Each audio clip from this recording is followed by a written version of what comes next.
welcome to the Read Local Show presented by Lit Carnivale and me, your host, Toy Thomas, author, blogger, and reading advocate. I'm so excited to share today's guest with you.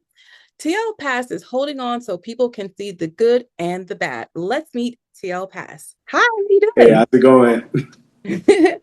I'm really excited to share this interview today. I met you as a local author event. We were both kind of setting up tables, and so you seemed so like dynamic. And then we went to like a support group together. Yes. So before we get into the interview, just tell our listeners a little bit about yourself. So I fell in love with writing a little bit later. It's really funny because I didn't know that I really wanted to be like a writer or an author. Yeah. So when I had this idea of this story that I just couldn't get out of my head, and writing had always come kind of natural to me. So once I started, I found that I couldn't stop, and it's just been with me ever since. Other than writing, I work for CHKD, which I absolutely love. I was prior Navy corpsman, Okay. some of my writing has medical terminology and things Nice. because what Okay. I know.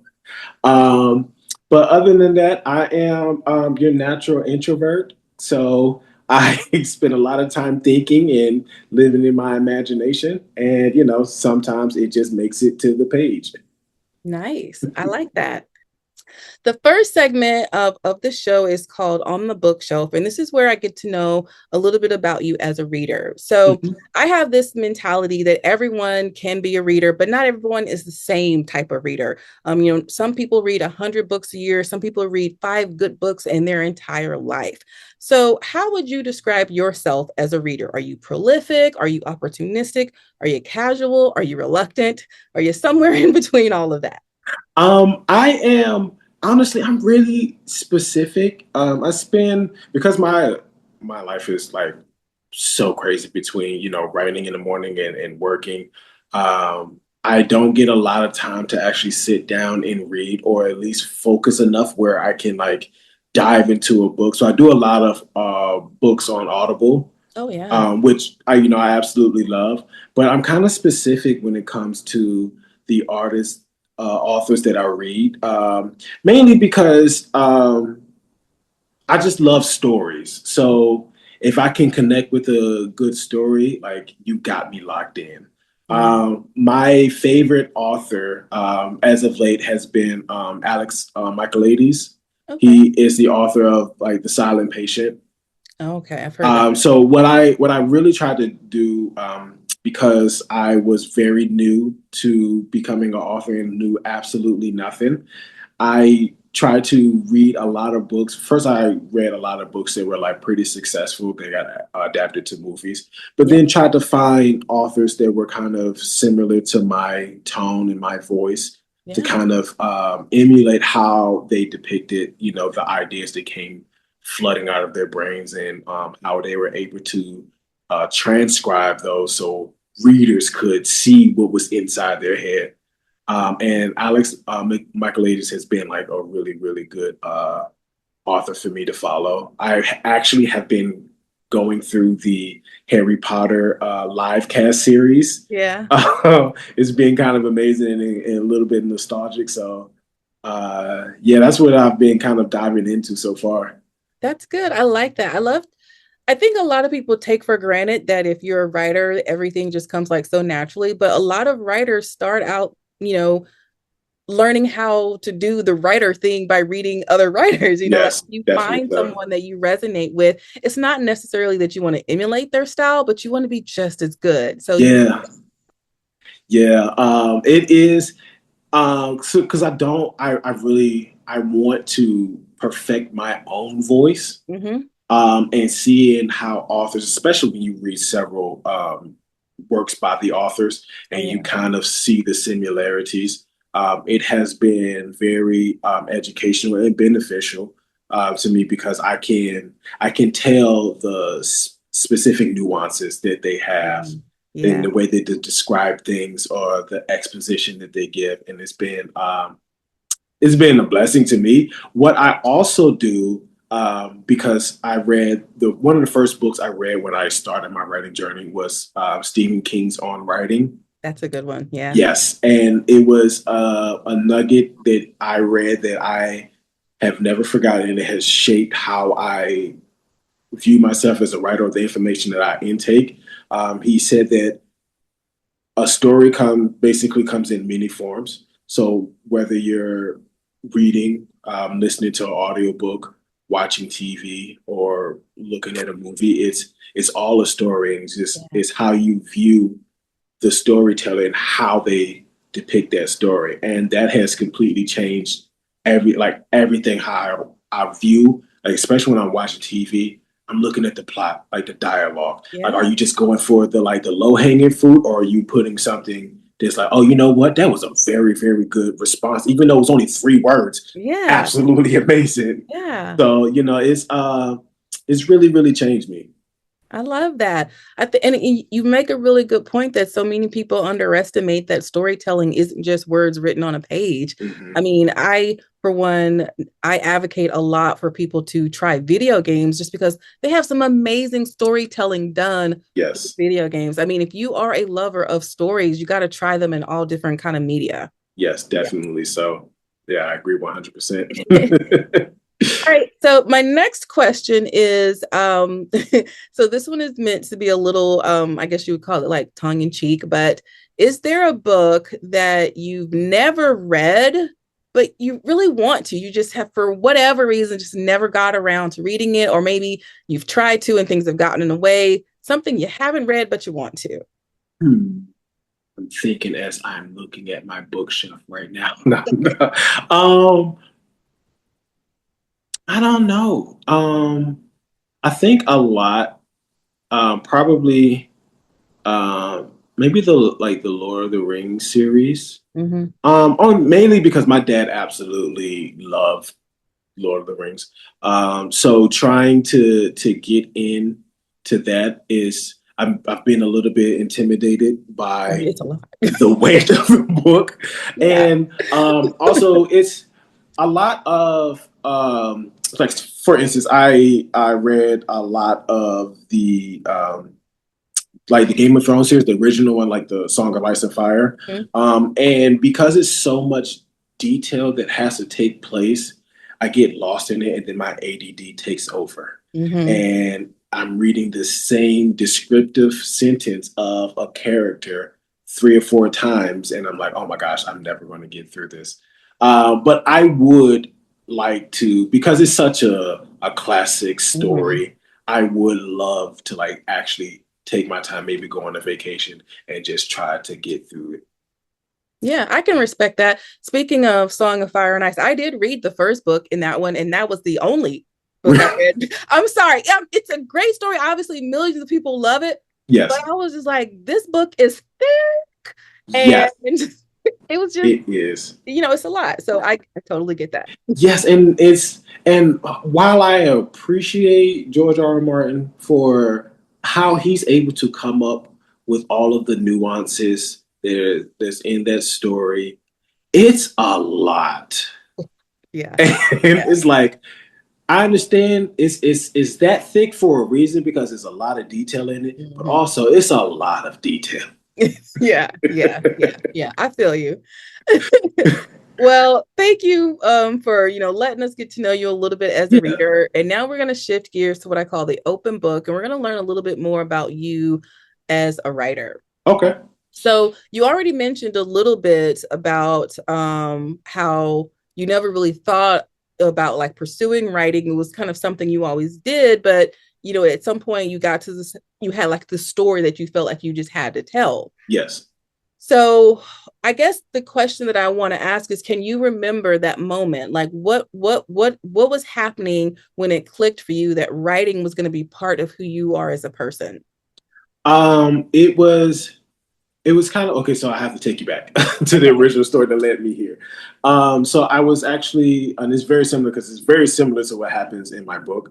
Mhm. I was going out with a friend. I was getting over a recent breakup, and he basically called me and was like, "Hey, man, like, come out with me. You need to get out and get out of the house." I was like, "Okay, fine." And I wound up meeting someone, um, and she had called me later that night, but because I wasn't like in that right mindset, like I didn't entertain that at all. So then I woke up the next morning and this random thought of like what if she was like an assassin and I just like I saved my own life by turning that down. And it was like one of those random thoughts that we all have this. It's like, oh, okay. But then I started thinking like, could that actually happen? That would be like a nice way for like a woman to attract like their male target is to obviously lure them in with sex or Yeah. the potential of sex or a relationship, and Yeah. then they know none the wiser. Right. And I started to write. It started off as a short story, but the more that I wrote, the more questions I had Mhm. of like, well, if this happened, why did this happen? And then it started to build and build. And it got to the point where I was thinking of all of the twists and turns that I could put into it. And the Yeah. more I wrote, the more it felt like it was an itch in my brain that I couldn't scratch. And I Yeah. just had to get out of it. And then I would go into these modes where I would write like 3 or 4 pages in one sitting. And I'm like, oh my gosh, like that was like it wasn't just effortless, it was so much fun to like Yeah. create this world and everything around me turned like dark. And this world just like was the brightest of light and I'm creating everything. And I was like, oh my gosh, like I can't escape this feeling. I really want to do this for the rest of my life. And I think that was the moment where I knew that like writing was like my calling to do. It was like as natural as breathing. And I was always trying to search for something that I was good at. And then it just kind of like fell in my lap. And I have not stopped writing since. Man, TL, I'm telling you right now, the way you just described it, I've interviewed a lot of people, and I never had anyone describe it that way as everything around you being dark and that story being the brightest light. Like that's amazing. Like and but it's so true that when you Yeah. finally have that story that takes you from being someone who just writes to like that story that makes you a writer, that's Yeah. exactly what it feels like. Yes. And it's kind of like when I've have the because I have this process. It seems chaotic because you either have people who plan out everything or people Mhm. who just write on the go. Mhm. I'm a blend of both. Mhm. It has to start organic for me, where I'm just writing until the ideas get so much that I have to write it down. Yeah. So when I'm in these writing sessions and everything is just flowing organically, I start a writing session with one part of a sentence of where I want to go, and then I just let it go. And I'm in the midst, and everything is flowing, and I get to the end. It's almost like I don't want to stop, but I need to step away so I can figure out the next part Yeah. because I don't want to stop. I just want to keep it going. Yeah. I love that. It's That's amazing. it is so much. Well, you're probably gonna like this next question too. So Okay. we're gonna get a little bit vulnerable.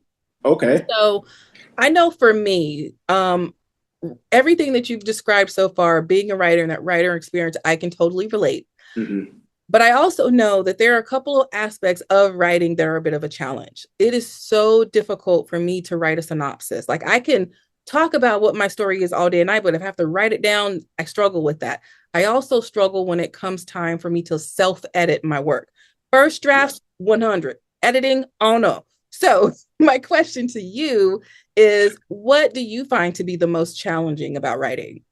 Um, Aside from that, because I see you. I Thank we you. are the same in that aspect because um, trying to write a synopsis is like I don't know what I should put in, what I should leave out, Yeah. because I'm just going to rewrite the entire story Yeah. because all of it's important. And then self editing, I have tried to edit so much, but I know what's going on in the page, so I skip so much. Yes. But for me, aside from those, I think the most challenging would probably be either um, picking out a name Oh, yeah. for characters. or um, when I it's a word that I want to use that I can't think of. Yeah. And it drives me crazy because we all, especially, and this how I feel like this how you know you're a writer, um, because you can use the word that like you originally put in, but like you'll think I've used that word a lot. It's got Yeah. to be a better word than that. Word. Yeah. Normal people would just like, okay, I have the word, but it's like No, no, there's something there's a better. better word. Yeah. Right. And it's like, well, what is that word? And like I have paced. So I have like stepped away because like Yeah. it's been 20 minutes. I can't think of this word. Yeah. So it's those those things that get me stuck.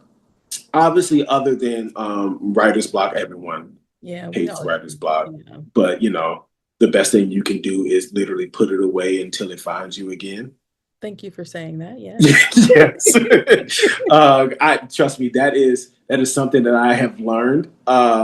But it's those little nuances that you kind of like it seems small, but it's very, very big because like when I can't think of a word, it completely halts my entire writing process. Like I get out of my groove. Have you seen the movie Soul?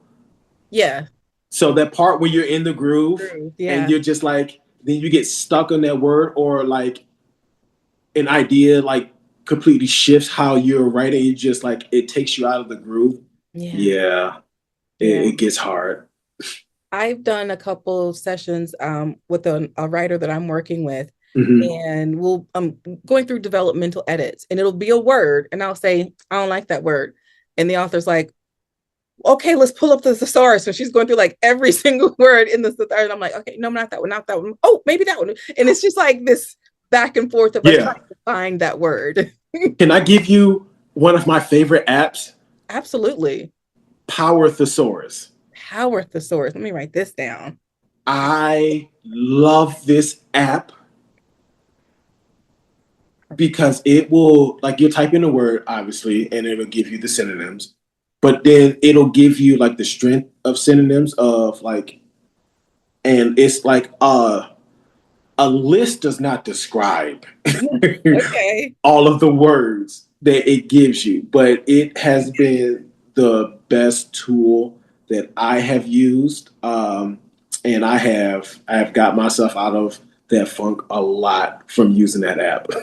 Thank you for sharing that. Yeah. I will always take suggestions when it comes to with editing, finding the right words, all that kind of stuff. I'm always open to that. Yes. Yeah, yeah. It's I don't have any advice about editing. I wish I did because I would definitely give you some. Well, here's one thing I will say that I've learned doing it for so long is everybody comes up with their own method for like writing and drafting. I've actually think it's important for every author to also develop a method for Mhm. self-editing, and it's going to be different for everyone, you know. Yeah. But if you just got to bite the bullet and do it. Yeah. Yeah. One, I used to work with a radiology tech when I worked for one of CHKD's urgent cares, and he told me reading using the read out loud feature Oh on yeah. Word Yes. that helps a lot, and that changed my life. Yeah. Because again, you wrote it, you know it's supposed to be there. You don't hear that little things until that little computer voice reads Right? something. You're like, wait, is that Yeah. what I Like, said? like what was Yeah. that? I love that feature. Thank you for Yeah. saying that. All right, so now we're gonna slip into the part that we're really here for, which is called a book signing, and this is where we get to talk about your book baby. You already gave us a little bit of background and information about your book baby, but let's talk a little bit more about A Dance with Love and Murder. Thank you for calling it my book, baby, because it is. Yeah. So actually, if you notice, I kind of borrow the idea of contrast with a Song of Ice and Fire. Yeah. So I heard that and I was like, you know what, that is really good. Because at first, the book was going to be called Dreamland, and it was only supposed to be one book.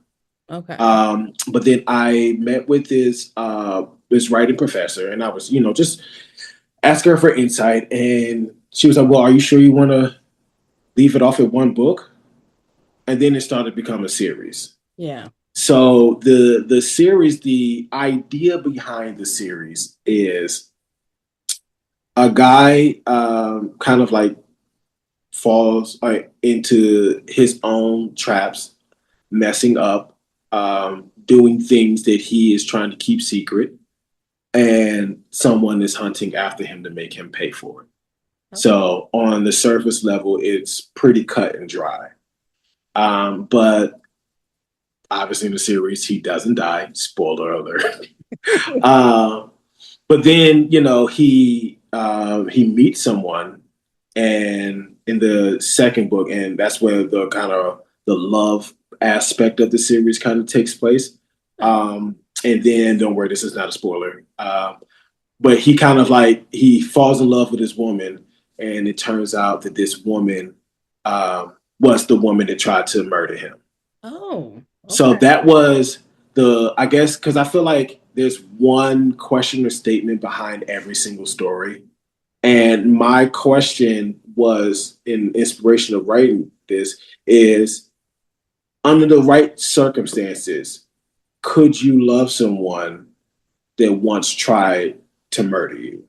Oh, Surface level answer, everyone's going to say no, oh, yeah. because who would? Right. But But if you if you had already loved someone, like this is your person, yeah. and then you found out it's not so easy Yeah. of an answer, because you will want to say no, but then especially if you like learn who this person is and you've connected with this person on a deeper level, it's not as easy to just like walk away.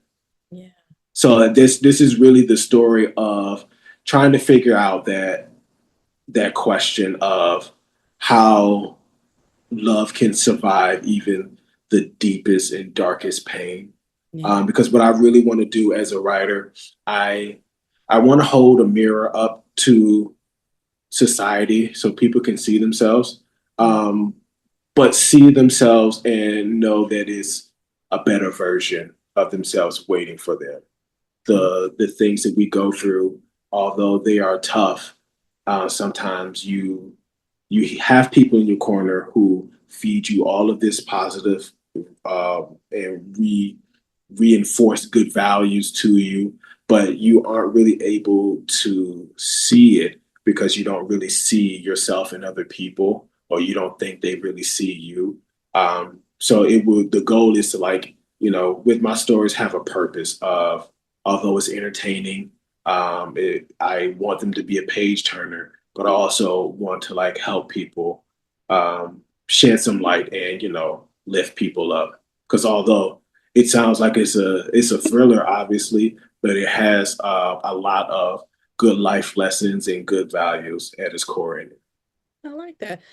I think there's also this misconception that stories are at the most two-dimensional. You've got a Yes. romance, and there's a friendship involved, or you've got a thriller and there's a heist, but really a good story is gonna be multi-dimensional. It's not Yeah. gonna be one note, and that's what makes the story really good. Yes, and that is honestly what I strive for. You know, what's funny? I actually told this other author at the same festival, the Sojourn event. I told him that I didn't want to just be like a one-dimensional author, because he was asking if I wrote sci-fi, and I honestly feel like if it's a story, no matter the genre, like I can write it. I can Yeah. research Yeah. how to write it, but I don't really feel like our lives are one dimensional, like you said. Yeah. So like a story should match that. Like if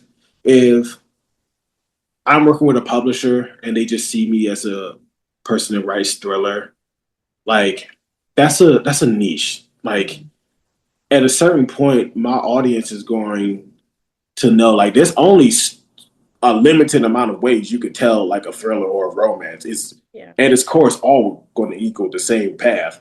But can you tell like a thriller that has a romantic element in it where you feel it pulling at your heartstrings and you care, but then there's a twist and now your heart is racing? Yeah. or can you like have a sci-fi, uh, but you also like make it dystopian, but make it also like it's just it matches the story matches what the story is and not the genre it fits into. I like that a lot. Because I'm gonna be honest, there's an author and I totally support her. I buy her stuff, so I'm not even gonna say her name, but she's very popular in the romantic suspense genre, and Mm-hmm.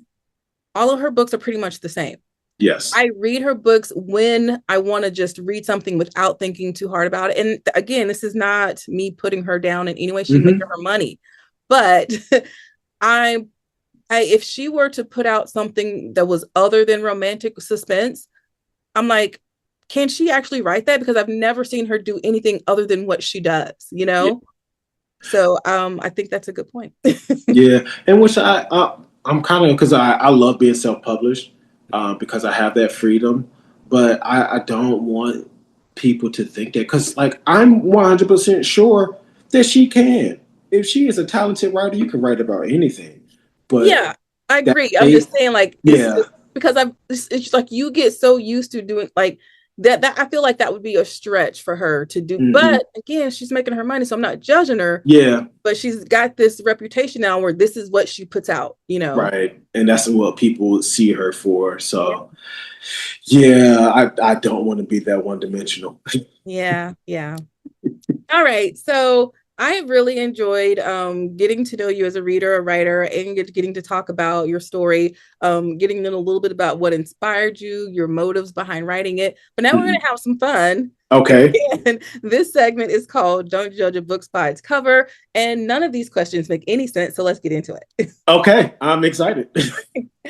All right. So the first question is you are stuck wearing the same thing for the rest of the of existence after there's been an apocalypse. So it's just you and maybe one other person. And you can only pick one. Are you going to wear a polyester suit, denim overalls, or a wetsuit? Okay. That wetsuit threw me. You know what? Polyester overalls is wild. You So know what? a polyester suit, overalls, or a Oh, wetsuit. okay, okay. I'll choose the overalls. Mainly because, you can put stuff on under them if you get hot, you can take it off. A suit No, is no, no, no, no. Overalls. That's all you get. oh, that's all I get. So no Yeah. matter if it's cold or not. Polyester. Yep. Polyester suit, overalls, or wetsuit. You know what? Okay. I'm gonna pick I'm gonna stick with the overalls and I'm gonna make my way south and I'm gonna stay warm always. Yeah, yeah. I like that. I was kind of thinking the same thing. I thought I would do the wetsuit and just stay near the beach. You know, you know. I mean, the wetsuit, I feel like at a certain point, you're gonna get tired of it. Yeah, probably. I there is always the choice of nothing. I mean, it's the apocalypse. Oh, yeah, Everybody you're right. No, you're absolutely right. that was kind of option number four that was unspoken. All right, here's another one. Oh, so this is one I haven't asked in a while. It's a little cringe, but this is it. Okay. Would you rather write an obituary or give a eulogy? Hmm. Honestly, write an obituary. Okay. I don't mind public speaking, but obviously, as a writer, I'm going to choose something that I can write. Yeah, that makes sense. Yeah, I totally feel you on that one. All right, and one more, just for fun. Okay. Um, so you mentioned that you work for CHKD. Yeah. Do you mind mentioning just a little bit about what you actually do? Because it may affect how I am asked this question. So I was a nurse, well, medical assistant really, but for Mhm. family practice. But now I am an office supervisor. Oh, okay. So this works, all right. Oh my God. So because I wanted so the question that I originally wrote, I am going to tweak it just a little bit. Back in I think it was the 80s or early 90s, there was a guy which some of the current generation may not know it, so this is why I wrote the question this way, and his name was MacGyver, and he Hmm. could make pretty much anything out of duct tapes and paperclip. With that said, You have to perform surgery on someone's pet hamster, and all you have are supplies in your office. What are you going to use to perform this surgery? Oh, Office okay. supplies, not medical supplies, office supplies, pet hamster. Okay. Okay. Well, I acquired a very sharp pair of scissors from one of my employees that now lives in my office. So that's going to be number one. Okay. Um, and you know what? They are a little thick, but I have some chopsticks in my office. I feel like with scissors and chopsticks, I can do a lot. Maybe some staples to Yeah. suture the patient back See, up. that requires some creativity to think about. Yeah, I didn't think about the right. staples. There you go. Yeah. All right, all right, yeah. But that was the last of my little cookie questions. I love just seeing how like people get fun and creative with those questions. Yeah. So That was nice. That was fun. good. I'm glad you liked it. So we have come to the end. TL Pass, thank you so much for spending time with me today on the Read Local show. Why don't you go ahead and tell our listeners where they can find you or your work online? So you can visit my website, tlpassthepen.com. I'm also on Instagram, also at tlpass.